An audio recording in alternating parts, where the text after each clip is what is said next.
കണ്ണടച്ചു തുറക്കും മുമ്പേ നമ്മൾ ഒട്ടും വിചാരിക്കാത്ത കാര്യങ്ങൾ വരെ വൈറലാക്കി വിടുന്ന ആൾക്കാരാണ് നമ്മുടെ മലയാളികൾ.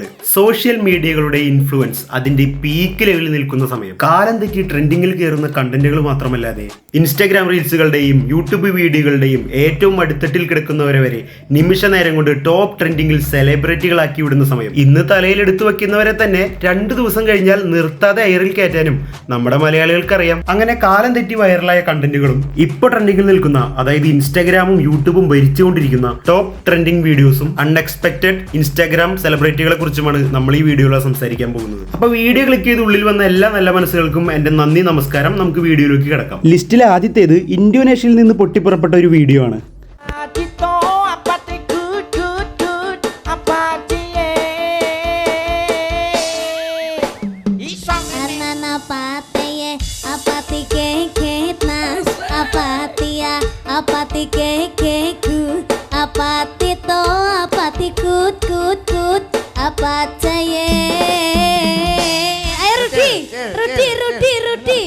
എവിടെ നിന്നൊക്കെയാണ് നമ്മുടെ ആൾക്കാർ ഇങ്ങനത്തെ ഓരോ വീഡിയോ കണ്ടുപിടിച്ചുകൊണ്ടിരുന്നതെന്ന് അറിയില്ല. അപ്പൊ ഇതിന്റെ ശരിക്കുള്ള വീഡിയോ ഈ കാണുന്നതാണ്. കണ്ണടച്ച് തുറക്കും മുമ്പാണ് ഇവന്മാർ ഇതൊക്കെ ട്രെൻഡ് ചെയ്ത് വിടുന്നത്. ഇന്തോനേഷ്യയിലെ ഏതോ സ്റ്റാർ മാജിക്കിലെ സീനാണെന്ന് തോന്നുന്നുണ്ട്. തമാശ എന്താണെന്ന് വെച്ച് കഴിഞ്ഞാൽ ഇതൊക്കെ ട്രെൻഡ് ആവുന്ന ഇത് പടച്ചുവിട്ട ആൾക്കാർ പോലും വിചാരിച്ചിട്ടുണ്ടാവില്ല. അതും നമ്മുടെ കേരളത്തിൽ. കുട്ടിത്തം തുളുമ്പുന്ന വോയിസും അതിനൊത്ത നൃത്ത ചുവടുകളും ഒരുപാട് വ്യൂവേഴ്സിനെ ഈ വീഡിയോയിലേക്ക് ആകർഷിക്കാൻ സഹായിച്ചിട്ടുണ്ട്. റിപ്പീറ്റ് മോഡിൽ ഒന്നിലധികം തവണ ഈ വീഡിയോ കണ്ടവരായിരിക്കും നമ്മളിൽ പലരും. ഒരു പ്രാവശ്യം കണ്ടു കഴിഞ്ഞാൽ പിന്നെ നമ്മുടെ മൈൻഡിൽ നിന്നേ പോവില്ല. അത്രയ്ക്ക് പ്രത്യേകതയുള്ള ഒരു ഡിഫറെന്റ് വൈബാണ് ഈ വീഡിയോ നമുക്ക് എല്ലാവർക്കും സമ്മാനിക്കുന്നത്. റീൽസ് ഓളികളുടെ കാര്യം അപ്പൊ പറയേണ്ട ആവശ്യമില്ലല്ലോ, അവരെപ്പോഴേ വീഡിയോ ഏറ്റെടുത്തു.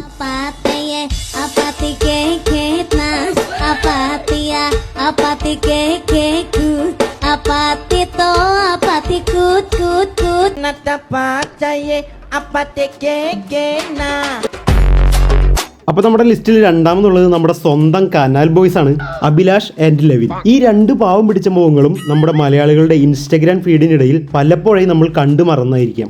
ആരെയും ദ്രോഹിക്കാതെ ആർക്കും ഒരു ബുദ്ധിമുട്ടുണ്ടാക്കാതെ ഇൻസ്റ്റാഗ്രാമിന്റെ ഒരു മൂലയിൽ പല തവണകളായി ചെറിയ ചെറിയ വീഡിയോകൾ ഇട്ടു പോന്നിരുന്ന 2 പേർ. കനാലിൽ വെള്ളം വരുന്നതും കാത്തിരുന്ന് വെള്ളം വന്നതിന് ശേഷം അതേ കനാലിൽ ഇറങ്ങിക്കിടന്ന് ബിരിയാണി കഴിച്ച് അതേ വീഡിയോ വൈറലാക്കി മാറ്റിയവർ.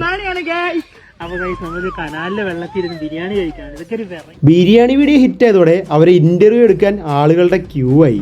ഇന്റർവ്യൂ ചെയ്യാൻ ആദ്യം എത്തിയത് നമ്മുടെ ക്യൂട്ട്നെസ് റാണി മസ്താനിയാണ്.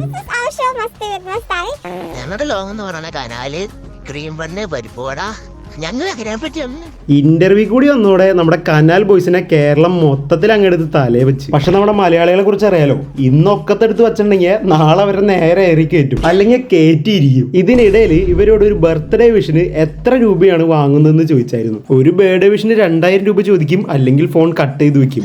അതുകൂടി ആയിപ്പോ മച്ചാന്മാര് നേരെ എയറിലായി. ഇവരുടെ ആദ്യ ഇന്റർവ്യൂ ഇറങ്ങിയപ്പോ തന്നെ ഒരുപാട് യൂട്യൂബേഴ്സ് വിമർശനവുമായി മുന്നോട്ട് വന്നിരുന്നു. ഇപ്പോഴാണെങ്കിൽ ഹേറ്റേഴ്സിന്റെ അയ്യരുകളെയാണ്. അത് കമന്റ് സെക്ഷനിൽ ഉടനീളം നമുക്ക് കാണാനാകും.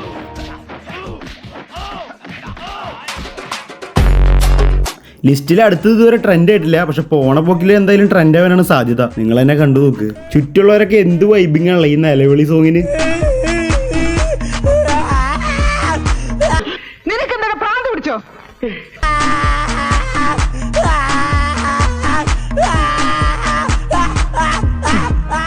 നമ്മൾ കണ്ണി കണ്ട അനിമൽസിനെ പോലെ സംസാരിക്കാതിരിക്കാൻ നമ്മുടെ പൂർവികന്മാര് പലതരത്തിലുള്ള ഭാഷകൾ കണ്ടുപിടിച്ചിട്ട് പോയാ ഇവന്മാര് സംഗീതത്തിന് ഭാഷ ഇമ്പോർട്ടന്റ് അല്ലടാ, ലിറിക്സ് ഇമ്പോർട്ടന്റ് അല്ലടാ, എന്തിന് ലിറിക്സ് തന്നെ വേണ്ടടാ എന്നും പറഞ്ഞ് കാട്ടിക്കൂട്ടണവരൊന്ന് കണ്ടു കഴിഞ്ഞാണ്ടല്ല. എന്നെ ഭ്രാന്ത് പിടിപ്പിക്കരുത്. ഇനിയിപ്പോ ഒരുത്തനും ലിറിക്സ് മനസ്സിലാവില്ല എന്ന് പറഞ്ഞ് കംപ്ലൈന്റ് ചെയ്യാനും പോലും പറ്റില്ലല്ലോ അല്ലെ. ഒരു വശത്ത് നമ്മൾ റോബോട്ട് ആയി എന്നൊക്കെ പറഞ്ഞ് മുന്നോട്ട് പോയിക്കൊണ്ടിരുന്ന മറുവശത്ത് ഇവന്മാര് ആദ്യത്തിന് ഹവേഡിയും കാലത്തിലേക്ക് പോയിക്കൊണ്ടിരിക്കുകയാണ്. ഇപ്പോഴാണെങ്കിൽ സിറ്റുവേഷൻ അനുസരിച്ച് ലവ് ആന്തം, ഫ്രണ്ട്ഷിപ്പ് ആന്തം, അങ്ങനെ പല രീതിയിലുള്ള ആന്തംസ് ഉണ്ടല്ലോ. അങ്ങനെയാണെങ്കിൽ ഇത് നമുക്ക് നിലവിളിയാന്തമായിട്ട് സെറ്റ് ചെയ്യാം. അപ്പൊ പിന്നെ എല്ലാ മരണ വീട്ടിലും ഹോം തിയേറ്ററിൽ ഈ നിലവിളിയാന്തം ഇട്ട് കൊടുത്താൽ മതി. ഏട്ടാ വൈബായിരിക്കും.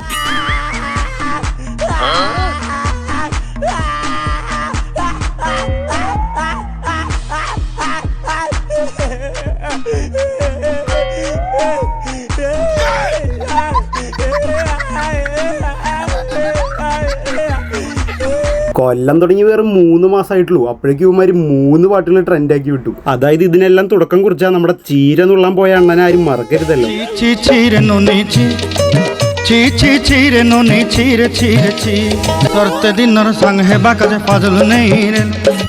മനസ്സിലായില്ല, മനസ്സിലാക്കി തരാം. അപ്പൊ നമ്മുടെ ലിസ്റ്റിലെ അടുത്ത വീഡിയോ എന്താണെന്ന് കാണുന്നതിന് മുമ്പ് നിങ്ങൾക്ക് എല്ലാവർക്കും ജസ്റ്റിൻ ബീബർ എന്ന് പറഞ്ഞ ഒരാളെ ഓർമ്മയുണ്ടോ? പുള്ളിയുടെ ഒരു കിടുക്കാച്ചി സോങ്ങിനെ കുറിച്ചാണ് നമ്മളിപ്പോ പറയാൻ പോകുന്നത്. ഈ സോങ്ങിന് ഈ അമ്മച്ചിമാരെ എന്താന്ന് പറയാ കാണിച്ചു വെച്ചേക്കുന്നേ.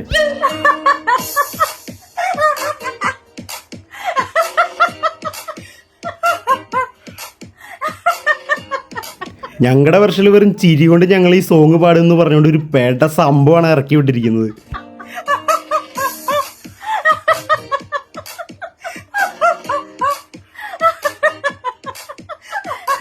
AI ആണത്ര AI വരെ ഞങ്ങൾ ടഫ് എടുക്കും. ഇതേപോലെ ചെയ്യാൻ പറ്റുമോ AIക്ക് എന്ന് പറയണ പോലെയാണ് ഓരോ സാധനങ്ങൾ ഇറക്കി വിട്ടുകൊണ്ടിരിക്കുന്നത്. ഇവിടെ ഭാഷയുടെ പേരിൽ ഓരോരുത്തർ തല്ലു പിടിച്ചുകൊണ്ടിരിക്കുമ്പോൾ ഒരു സൈഡിൽ നിലവിളിയാന്തം, ഒരു സൈഡിൽ ചിരിയാന്തം. അമ്മാതിരി ടഫ് കോമ്പറ്റീഷനാണ് ഭാഷകൾക്ക് അതീതമായി ഇവർ കൊടുത്തുകൊണ്ടിരിക്കുന്നത്.